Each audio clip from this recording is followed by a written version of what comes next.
مو يمكن المشكلة أساساً إنه نحن كيوت زيادة؟ ما بتجي من إنك تكذب على حالك وتقول الحياة حلوة، ولا من إنك تتجاهل الوجع والخيبات.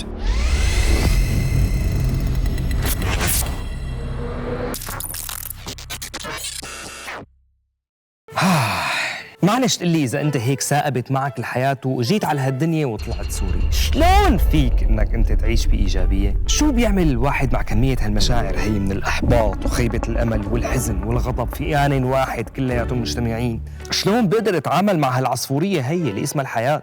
مو يمكن المشكلة أساساً إنه نحن كيوت زيادة وعم نتعامل مع الحياة بمثالية وبدنا إياها أفلاطونية؟ يعني مين قال إنه الحياة لازم بالأساس تكون جميلة؟ بس نحن عم نشوف الحياة سكر بيتم غيرنا ومرة بيتمنا، نحن اللي عم ناكل الحصرم ونحن اللي عم يضرسون.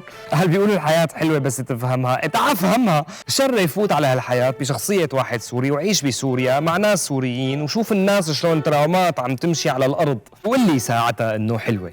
ألان واتس يلي هو فيلسوف أمريكي بيقول إنه لا يمكنك الوثوق بالطبيعة لأنها سوف تخذلك. الطبيعة هي مو بس طبيعة، مو بس حجر وشجر وعصافير عم تزقزق.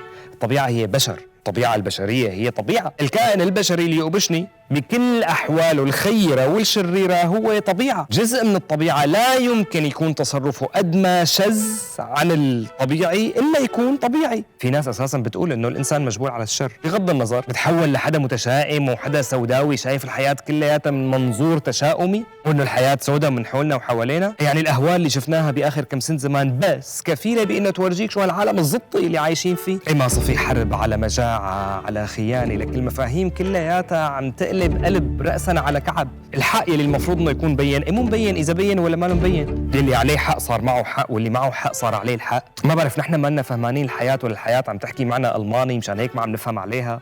مدري نحن حاملين السلم بالعرض، مدري السلم نازل فينا بطلوع. نرجع للسؤال الأول، إذا أنت سوري، لأنه في عالم تقعد تحكي إنه السوريين ما عم يعرفوا إنه هن يعيشوا بإيجابية. لك يا أخي كيف؟ إذا أنت سوري وعايش كل هالأهوال هي كلياتها، كيف؟ جاوبني يا أستاذ تشات جي بي تي، تفضل. رح جاوبك من القلب وباختصار مثل ما طلبت الإيجابية. وانت سوري ما بتجي من إنك تكذب على حالك وتقول الحياة حلوة، ولا من إنك تتجاهل الوجع والخيبات. الإيجابية الحقيقية بتجي من إنك تسمح لحالك تحس بكل هالمشاعر بدون ما تغرق فيها وتقول إيه الحياة مرة وأنا جربت المر بس لساتني هون ولسه عم تنفس. الإيجابية مو إنك أنت تغير العالم، الإيجابية إنك أنت تلاقي شيء صغير يعطيك معنى وسط الخراب كله اللي أنت عايش فيه. ضحكة، صحبة، قهوة، كلمة، كتاب، صلاة، حضن. نحن ما لازم نعيش لنصير مثاليين، نحن منعيش لنضل قايمين رغم كل شيء. قايمين بعتقد قصده إنه يعني عايشين. وبيختم تشات جي بي تي وبيقول يعني إذا كنت سوري وبدك تعيش بإيجابية اعترف بالقساوة، بقساوة الواقع يلي نحن فيه. بس اختار كل يوم ولو بإنه بشي بسيط صغير إنه ما تخلي هي القساوة تسرق قلبك.